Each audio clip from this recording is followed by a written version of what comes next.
So I spent the entirety of this week preparing to watch this movie.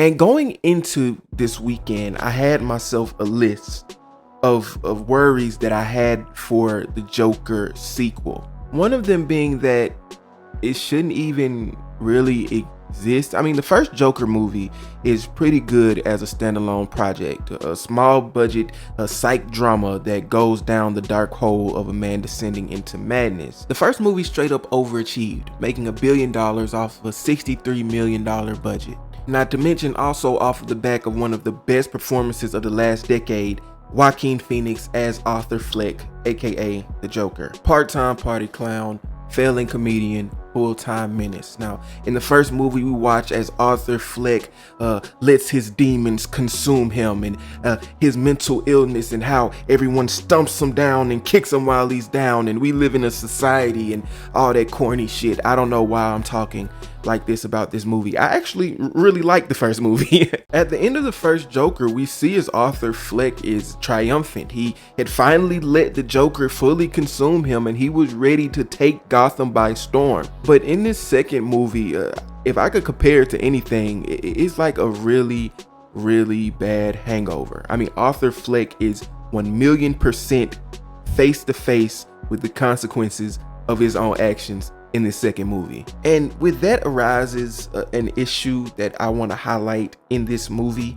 The movie never really brings us anything new narrative wise, other than of course the new character Lee Harley Quinn, or whatever her name is supposed to be. This issue shines brightest during the very long narratively dense courtroom drama section of the movie. We get 45 minutes to an hour of characters, some from the first movie, coming in and absolutely shitting on Arthur Fleck, which is funny, but it doesn't really do that much for the movie, in my opinion. But I will say the part where the person on the stand is going in telling Arthur Fleck that, damn bro, your mother didn't even fuck with you like that, was hilarious, and it got a very big chuckle out of me. But like I said at the beginning of the video, I had a list of worries that I had about this movie. Of course, all of the worries got 10 times bigger after I got on the internet and saw biggest flop of the century talks and worst comic book movie ever talks and shit like that. Is the movie that damn bad? No. But can I see why people think this movie is that damn bad? Sure, especially seeing the first movie. One of the things I was worried about was how they were going to evolve the narrative of the first story. You already got away with making a psychological drama comic book movie the first go around. I was just trying to see, I was worried, how were they going to evolve the narrative?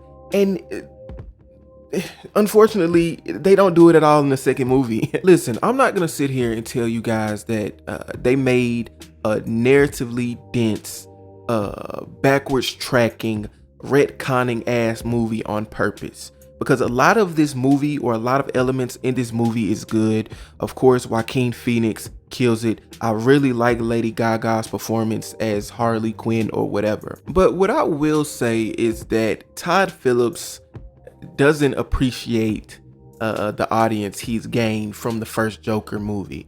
Of course, there's been a lot of controversy around the movie, a lot of discourse surrounding the themes of misogyny and mental health issues and things like that within both of the movies. So I understand Todd Phillips looking at the audience he may have curated and saying, damn bro, I kind of fucked up. Now let's completely destroy this character. Because that's exactly what happened. He destroyed Arthur Fleck, the character, the Joker, all of that.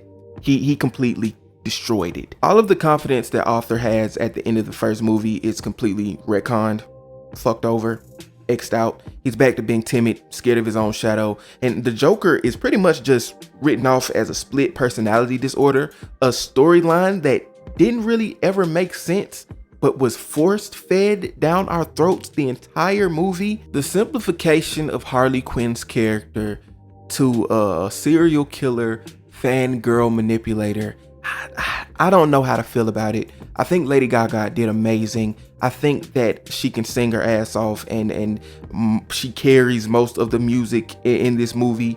It's a musical, by the way. What the fuck? Oh yeah, and that's another thing. The music doesn't really do the story justice. A lot of the time it feels like it's just random songs used to bond the characters together rather than it being an actual song that makes sense to the narrative and to the story of the damn movie. This movie is 2 hours and 15 minutes, by the way. So we're dejected to 2 hours and 15 minutes of a shitty, sloppy musical courtroom drama that reads that none of the people involved have ever been in a courtroom, watched a courtroom drama, or even SVU before. It all culminates to a pretty shitty ending that I won't spoil in full for you guys, but at the end of this new Joker movie, it's pretty much implied that the inmate that kills Arthur Fleck is Heath Ledger's Joker. Now, I think this ending is pretty garbage. I'm not gonna lie. It feels like one more middle finger and one more washing of the hands of this character that Todd Phillips doesn't really like anyways. But what I will say is that he never expected Arthur Fleck to be this big of an IP. Pretty much this just reads as a sequel, high budget sequel of a movie that should have never gotten a sequel in the first place. But I hope you guys enjoyed this video. We're on the road to 3K subscribers. My name is Micah Clark. I am Milk. Join the family if you're new. I'll see you guys next time. Peace.